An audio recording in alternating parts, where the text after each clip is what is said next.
Diaries and Old Memories. The false light beams. The door handle creaks twice. The familiar sounds of the unoiled front door handle downstairs being twisted one way, then the other. Echo in the captainless stairway linked up to the two-bedroom flat. Elsie! Short pause. Elsie! Howled entry. She didn't look. She just come right in, which is what people did where my grandma Elsie lived, and where I spent many school holidays. Confidently entering the flat were Edie, who lived in the flat directly below my grandma. She popped around every day for a chat which usually meant he being the only one chatting. As always, this take place in the dining kitchen, which would generally take the meeting place for such events. Edie was a loud, imposing, brash lady in her 70s. She never a hair out of place and was clearly quite powerful both mentally and physically for an old lady. I can't remember any of the conversation at all. I can just remember Edie would sit in front of the window and light a cigarette. Then the inevitable onslaught of words, which seemed like an eruption of waffling, which to my recollection consists of nothing other than, "Oh," she said. So I say, and she says, and they said. So we said, "Oh." "What?" she says. "Oh," I say, and so forth. I never really understood what was going on or what was being said. The small talk didn't interest me. My grandma would be stood adjacent to Edith, laying on the side of the food-prepared area, which was the most common place I saw her, or she would be peeling potatoes, or peeling carrots, or peeling something while the terror of the who say what was being addressed and questioned. I would be sat on the kitchen table, perhaps drawing something, or playing with some toys in the secret drawer or the fold-down kitchen table. Anything to pass the time, until this boring adult conversation came to an end.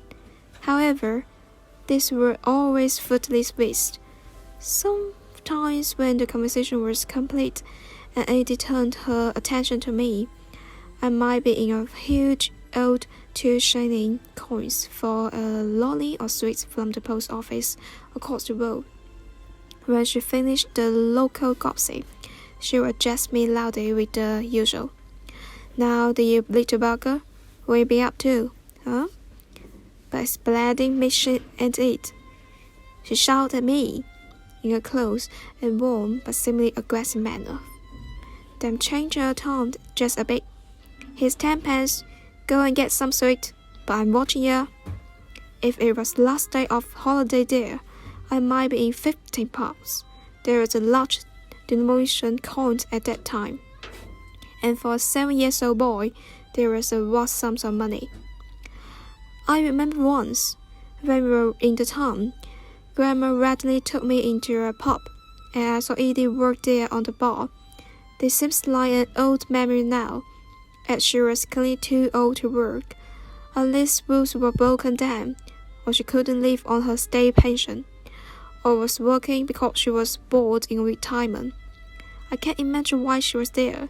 However, I later found out she was a pub landlady in her working life, and a reflection in my later life, it probably clear out to me now why she was so butch.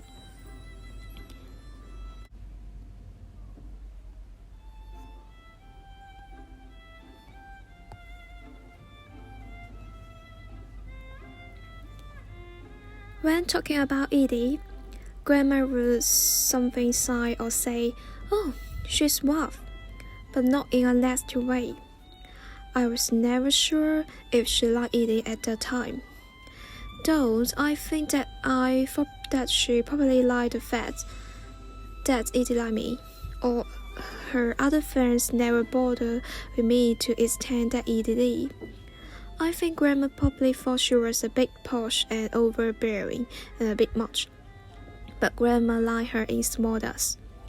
Grandma used to invite Edie around some evenings, and we played cards. I learned with Rummy, Find the Queen, Brag and Poker, and various other little games. Edith would show me card tricks and also taught me word and number riddles. As she knows, I prefer to have challenging tasks. I like Edith. I think she died in the late 1980s or early 1990s. However, I'm not sure of any pressure year.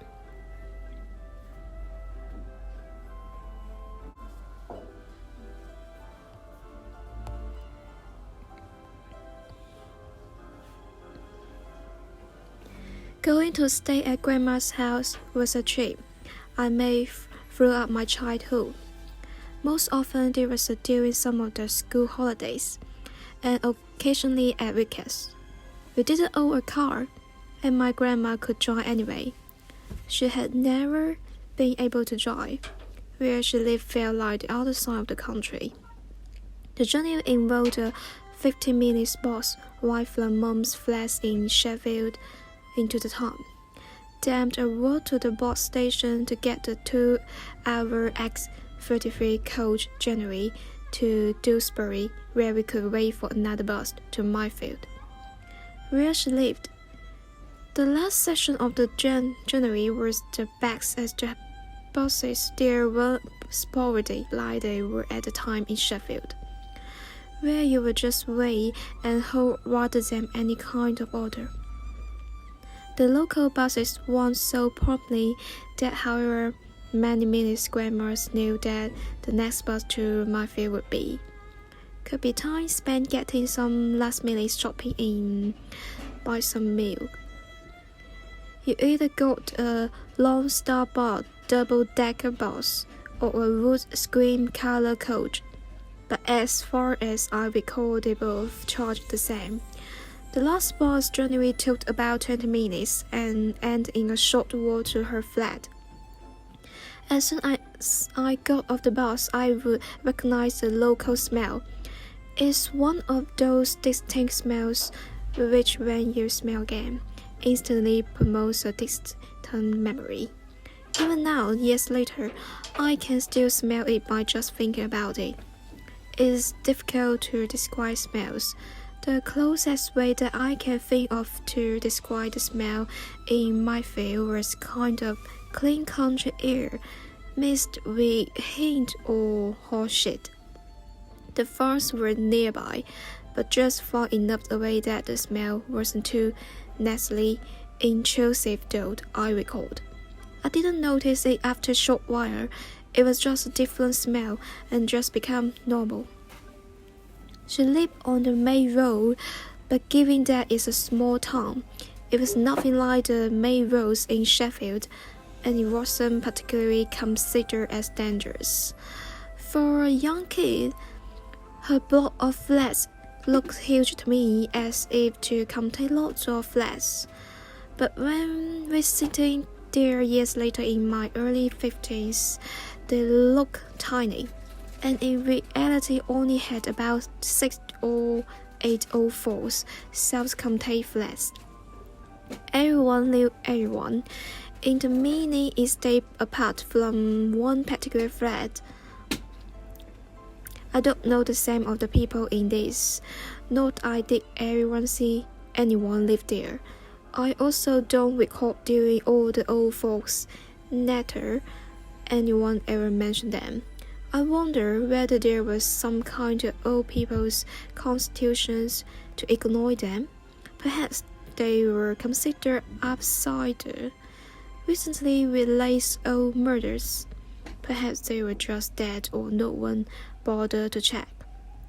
Whatever the case may be, I will never know now.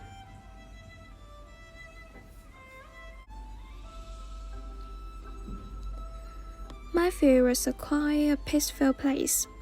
Quiet, tranquil, not much happening, with apparently little to do. However, I was always up to something and never ever bored. Either Grandma found me something to do, or I'm happy entertaining myself.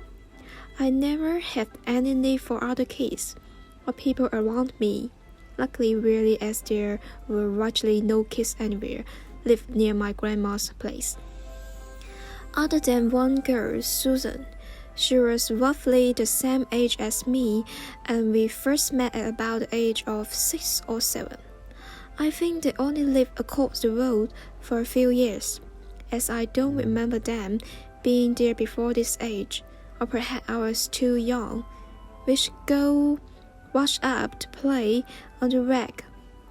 To go on the swings, the rag was just down from the pub next to the post office, around the corner, and we were pretty much there.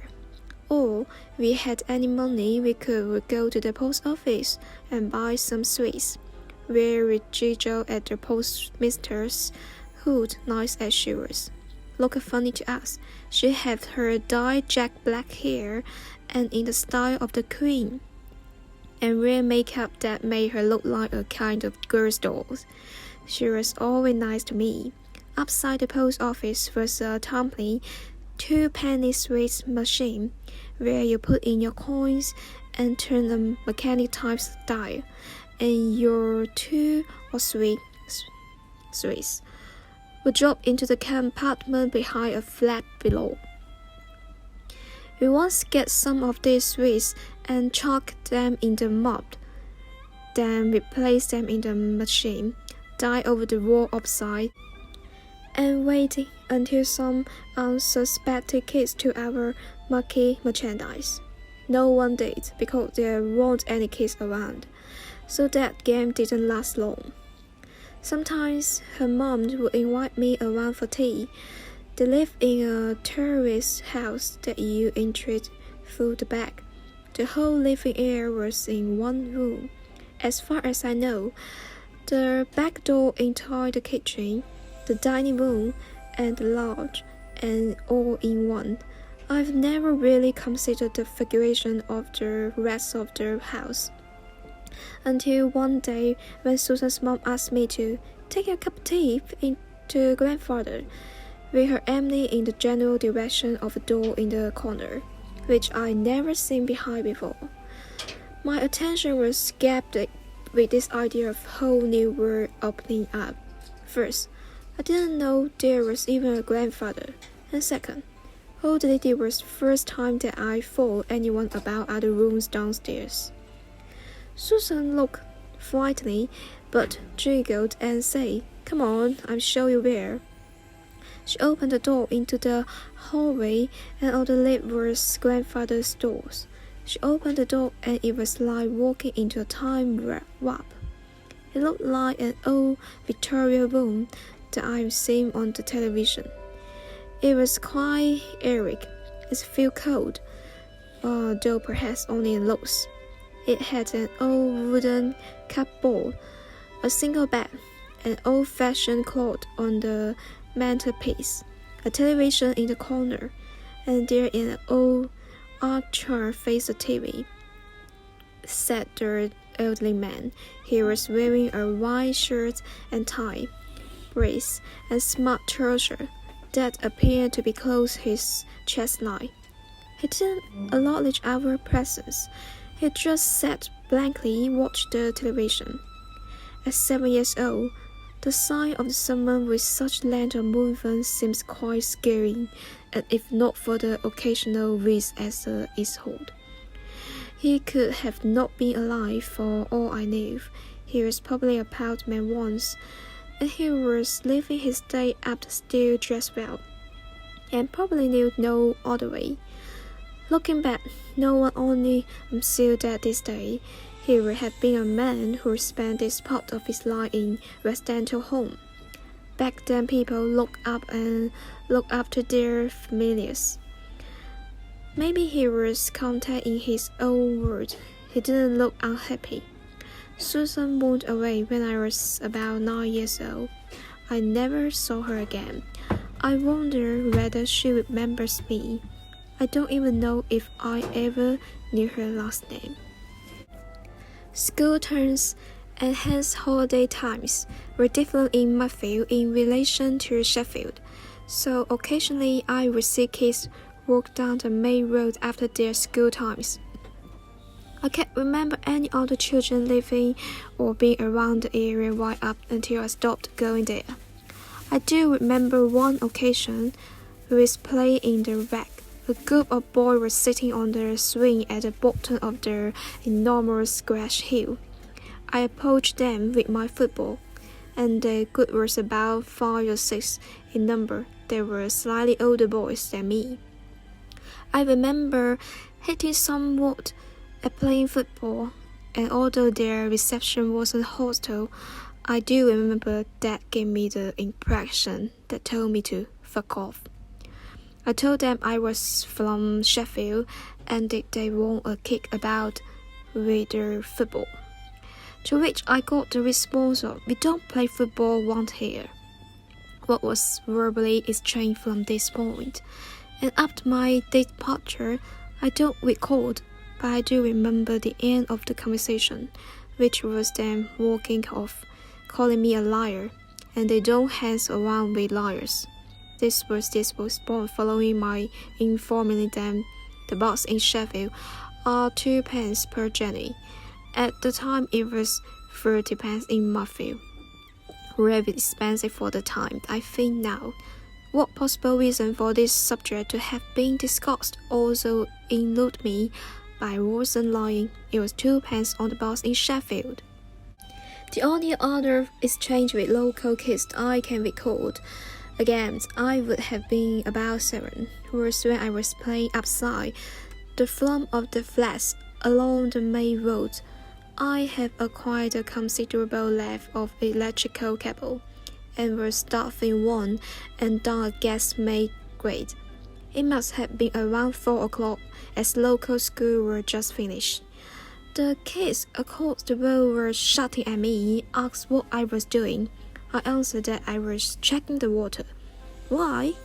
I hear you ask. "Search me," is my answer. I can't speak to myself as a 7-year-old and ask the question. The response from the kid was shouting, "You spars," at me, accompanying it with the expression that goes with it. It didn't bother me. To be fair, I was using an electrical cord in a gas-made chamber, and suggestion that I was testing water, which doesn't really apply much logic. If there wasn't anything on the agenda for the day, I had enough things to play with, and one thing which never went out of favor was the tricycle. It was an old-fashioned tricycle, designed for children much younger than I, but it wasn't cheap plastic one that you might see in today's shops. It was a robust, indestructible mental racing machine. Thanks to my and my older brother's expertise in mechanical, engineer, and vehicle construction, the seat was removed from the trike, and it would be raised by placing the left foot on the back plate, and the right foot would propel it. I spent hours playing on this, raced around a perfectly formed lap circle around the flat complex, which was a perimeter path that looped around the back of flats. When my brother was staying there at the same time as me, we would have time to use my lively bold digital watch. We built up a stopwatch and an alarm that played the yellow rolls of tests. In fact, thanks to direct interest and my meticulous recording of events, I have found a written entry from when I was 13 years old to show that this little toy was still in full use even when I was a young teenager. Other things to keep me entertained as a young child include my toy cars.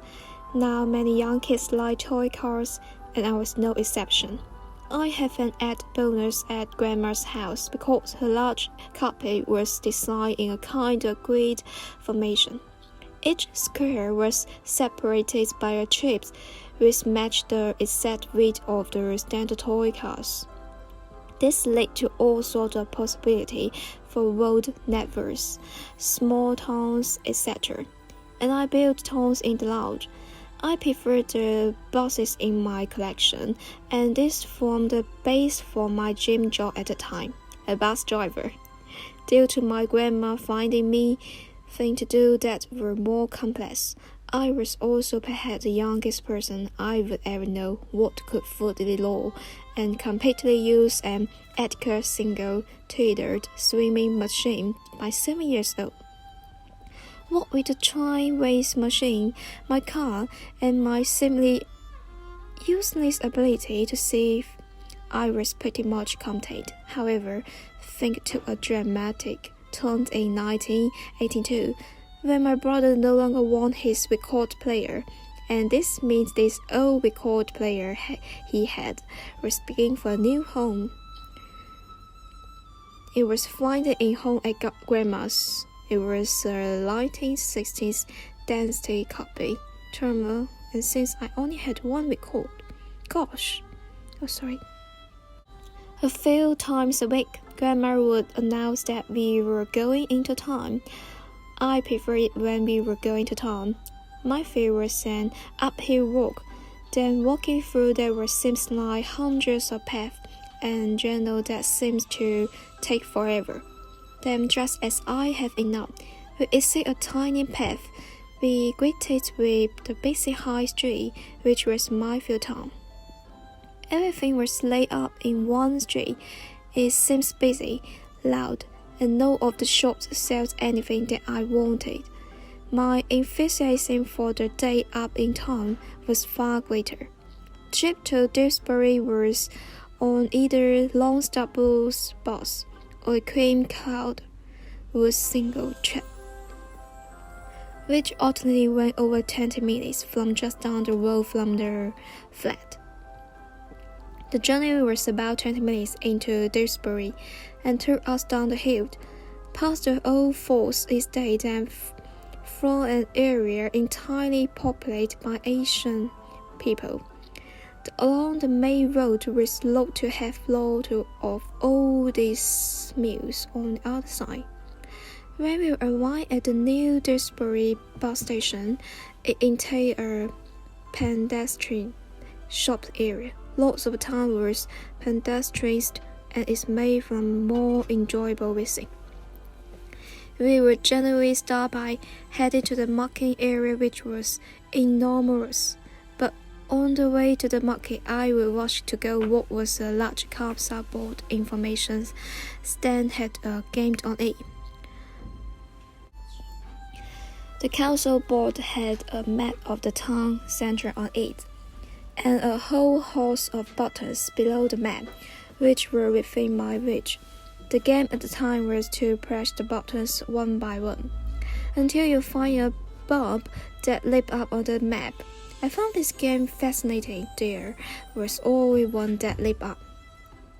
Of course, there was a directional cursor tool to show people where things were.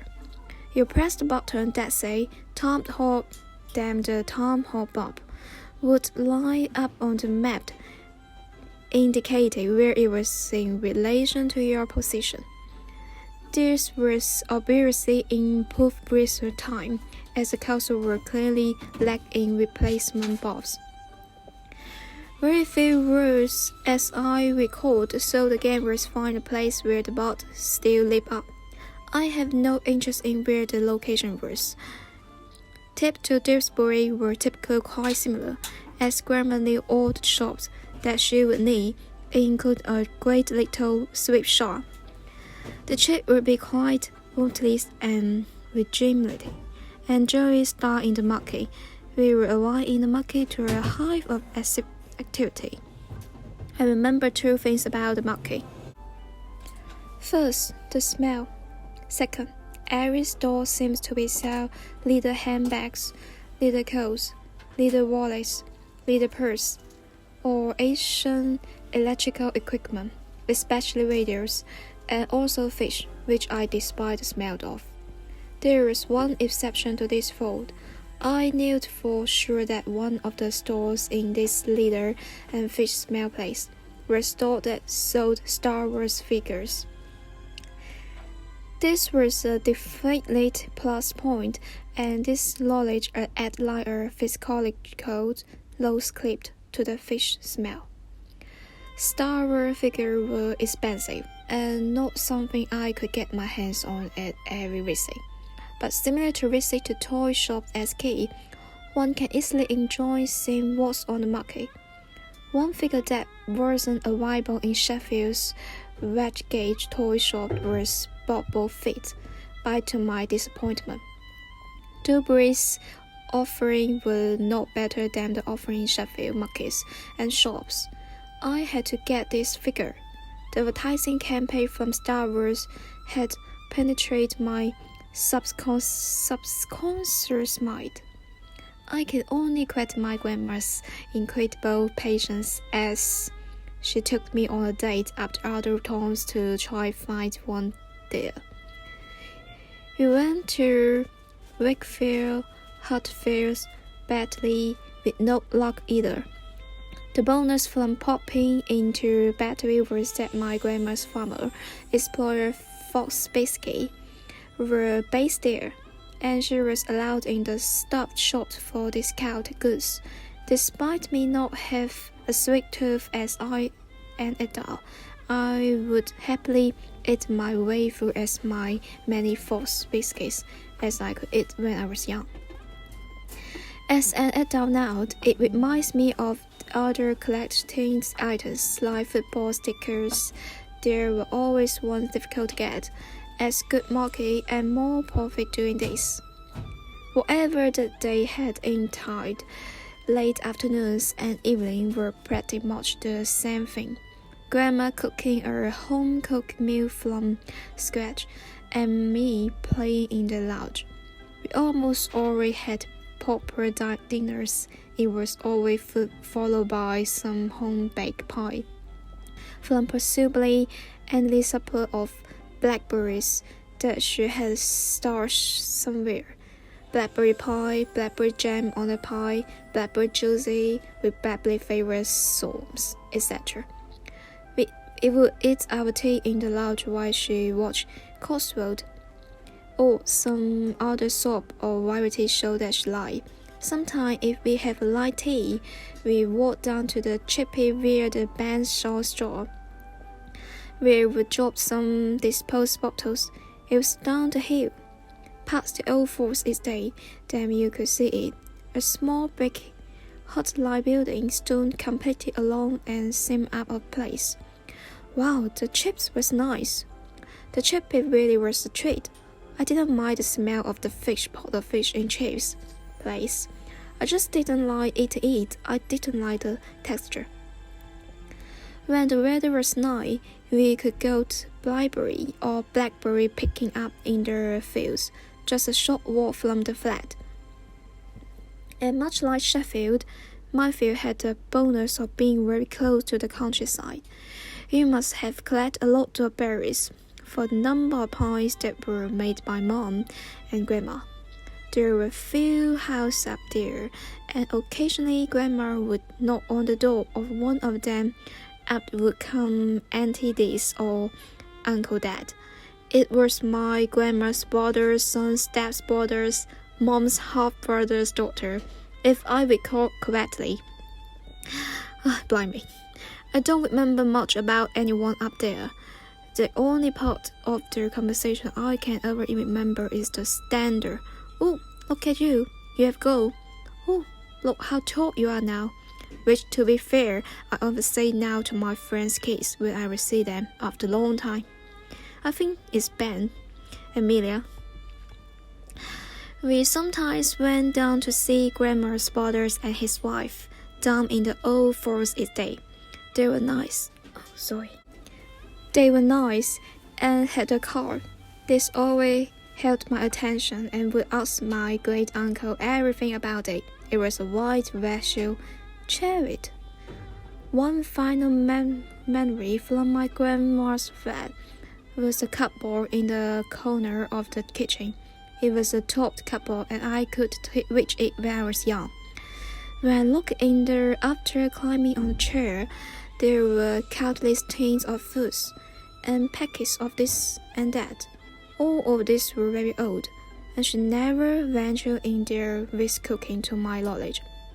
I wonder why she had kept it all. Was she a hoarder because I also do that? Or was he expecting New Glen War as TV adverts were showing in the 1980s? I remember one thing in particular. It was small green label Heinz baked beans. Oh, baked beans! I like baked beans, by the way. It looked like an article. I shot it and rattled. Never in my 55 years have I ever come across another tin of beans rattled with beans. Years later, in 1989, when we were cleaning up of her flat after her death, they were still there. Fossilized beans, I'm sure.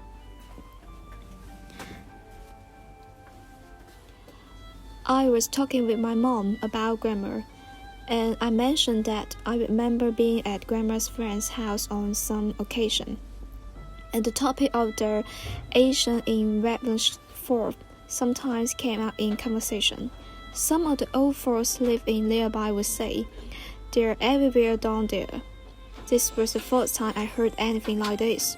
One of them would argue, "Never any border fault," and that would end in argument. So no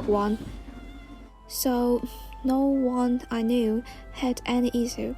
Grandma seemed to form at this old conversation, whether she disapproved or not, or just disapproved of young boy Harriet. I didn't know. I asked Mom about it. Mom said that when Grandma worked in the factories, it was commonplace that earlier immigrants come along to work in them. She said that Grandma helped foreign people in the factory in Belty when they were new because some other of the native staff were friendly toward them at first. Mom also told me a story about when they were on a bus. Once, someone had sat down on the bus and said to the Clippy, "To Dewsbury." The conductor kept saying, "To Dewsbury? What does the meaning to Dewsbury?" In disgust at this conductor trying to mold the lane, Grandma shouted, "You know what he means. Just give him the bloody ticket." To which the conductor hurriedly demanded. No one argued with John old woman. I do miss my grandma.